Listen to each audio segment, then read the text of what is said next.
Prince William, heir to the British throne, has lived his entire life in the spotlight.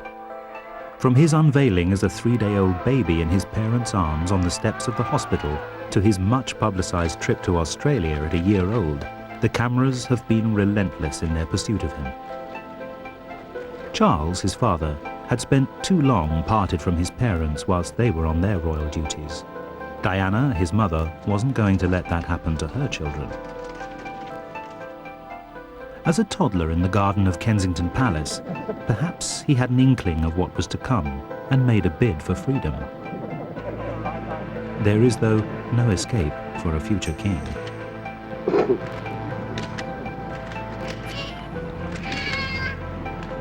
He was joined by a brother, Harry, in 1984, and with their mother's encouragement, they were able to enjoy moments of what would pass as a typical modern childhood.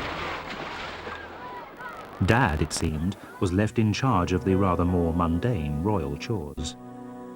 Charles and Diana's marriage was famously not a happy one. And in 1992 they split up, but remained committed and involved parents.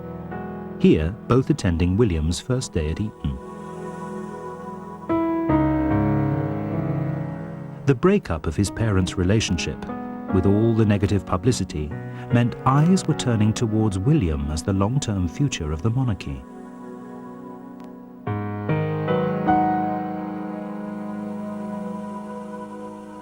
Diana's death in 1997 was a great personal tragedy for both her sons, but there was little peace for either of them.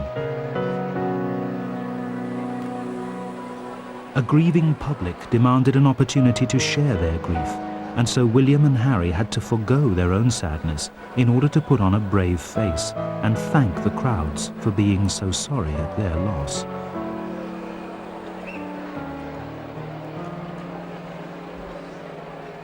Such intense moments of tragedy and responsibility so young must leave their mark. For the eldest child, as his father found, the royal burden is much heavier to bear. A younger sibling, even if the press are pursuing him, can slip into the background if necessary. The heir to the throne must show no reticence. There is an upside, of course.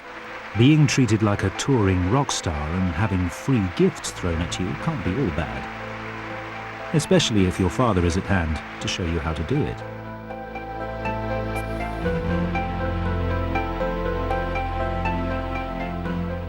Since their mother's death, the two brothers have inevitably grown closer to their father-protector.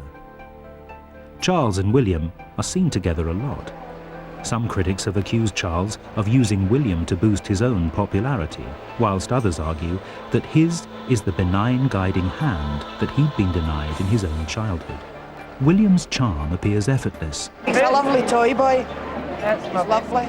And his ability to flirt an instinctive talent. He's absolutely handsome. Oh, beautiful.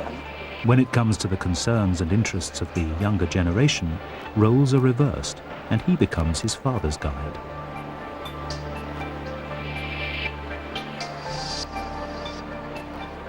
William has avoided the usual Oxford and Cambridge royal route and has chosen St Andrews in Scotland instead, a place he's entered on his own merits. His uncle Edward caused a commotion when his company was caught filming William surreptitiously for a documentary.